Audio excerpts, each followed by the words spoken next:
वक्रतुंड महाकाय सूर्यकोटि समप्रभ निर्विघ्नं कुरु मे देव सर्वकार्येषु सर्वदा।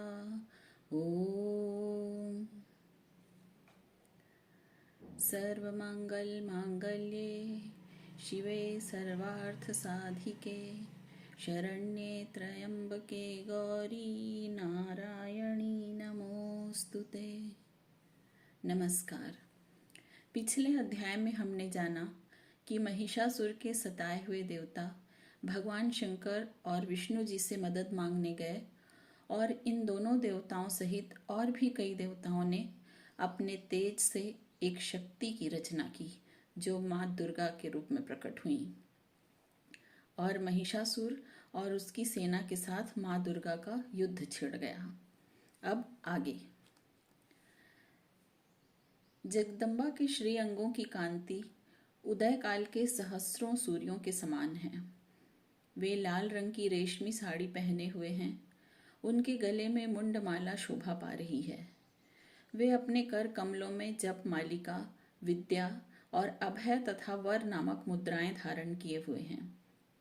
3 नेत्रों से सुशोभित मुखारविंद की बड़ी शोभा हो रही है।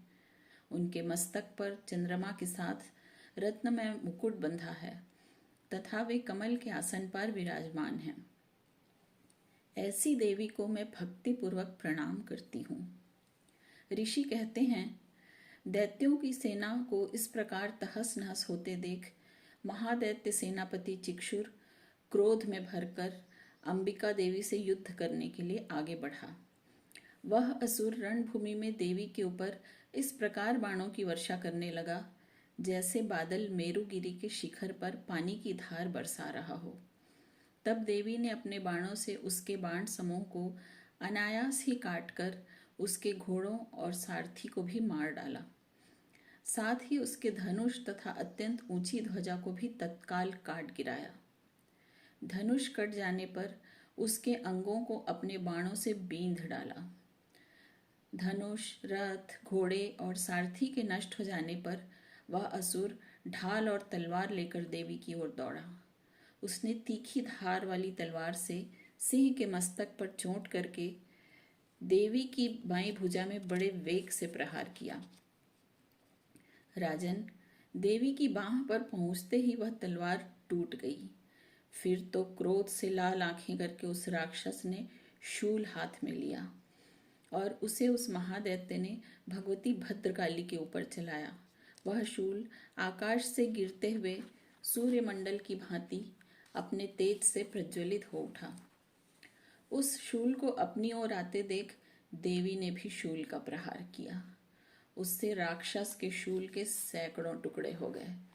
साथ ही महादैत्य चिक्षुर की भी धज्जियां उड़ गई।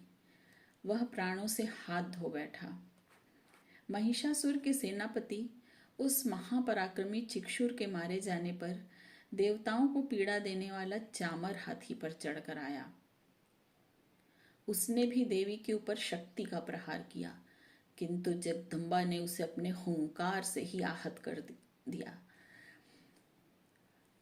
उसे निष्प्रभ करके तत्काल पृथ्वी पर गिरा दिया। शक्ति टूटकर गिरी हुई देखकर चामर को बड़ा क्रोध हुआ। अब उसने शूल चलाया, किंतु देवी ने उसे भी अपने बाणों द्वारा काट डाला। इतने में ही देवी का सिंह उछलकर हाथी के मस्तक पर चढ़ बैठा और उस दैत्य के साथ खूब जोर लगाकर बाहुयुद्ध करने लगा।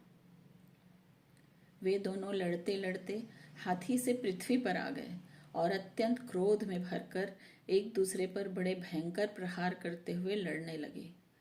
तदनंतर सिंह बड़े वेग से आकाश की ओर उछला और उधर से गिरते समय उसने पंजों की मार से चामर का सिर धड़ से अलग कर दिया।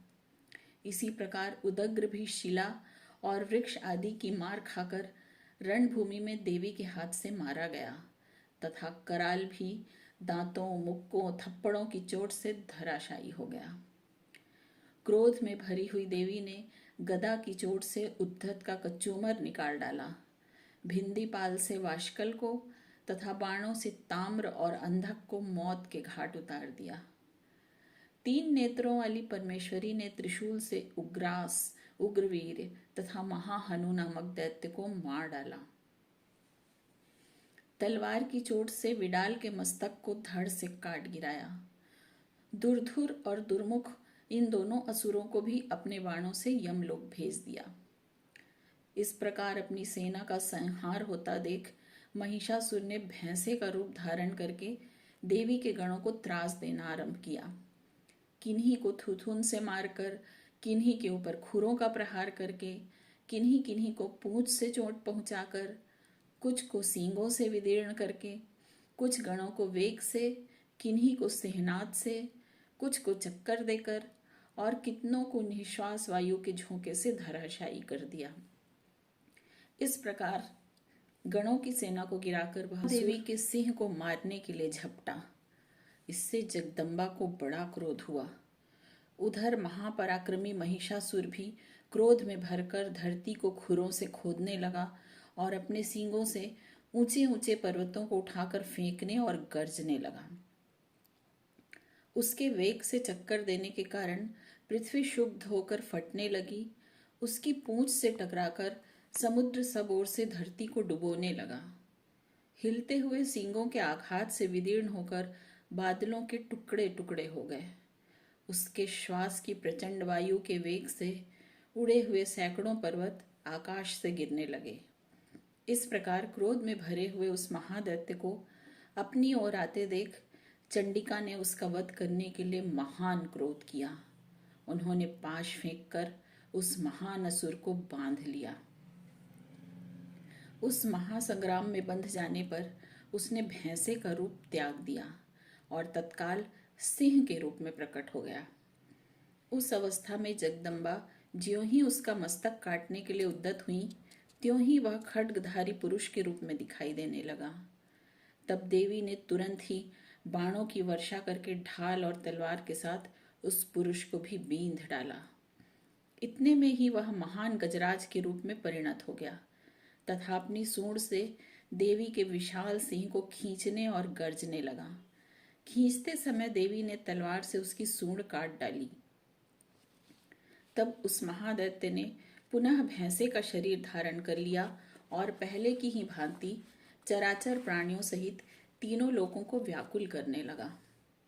तब क्रोध में भरी हुई जगन्माता चंडिका बारंबार उत्तम मधु का पान करने और लाल आंखें करके हंसने लगी। उधर वह बल और पराक्रम के मत से उन्मत्त हुआ राक्षस गरजने लगा और अपनी सींगों से चंडी के ऊपर पर्वतों को फेंकने लगा। उस समय देवी अपने बाणों के समूहों से उसके फेंके हुए पर्वतों को चूर्ण करती हुई बोली। बोलते समय उनका मुख मधु के मद से लाल हो रहा था और वाणी लड़खड़ा रही थी।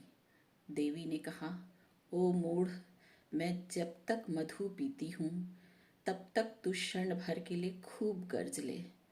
मेरे हाथ से यही तेरी मृत्यु हो जाने पर अब शीघ्र ही देवता भी गर्जना करेंगे।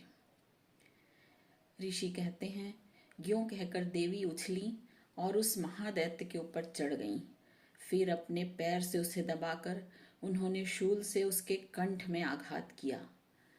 उनके पैर से दबा होने पर भी महिषासुर अपने मुख से अभी आधे शरीर से ही बाहर निकलने पाया था कि देवी ने अपने प्रभाव से उसे रोक दिया। आधा निकला होने पर भी वह महादैत्य देवी से युद्ध करने लगा। तब देवी ने बहुत बड़ी तलवार से उसका मस्तक काट गिराया। फिर तो हाहाकार करती हुई दैत्यों की सारी सेना भाग गई तथा संपूर्ण देवता अत्यंत प्रसन्न हो गए। देवताओं ने दिव्य महर्षियों के साथ दुर्गा देवी का स्तवन किया। गंधर्वराज गाने लगे तथा अप्सराएं नृत्य करने लगी। इति तृतीय अध्याय समाप्त।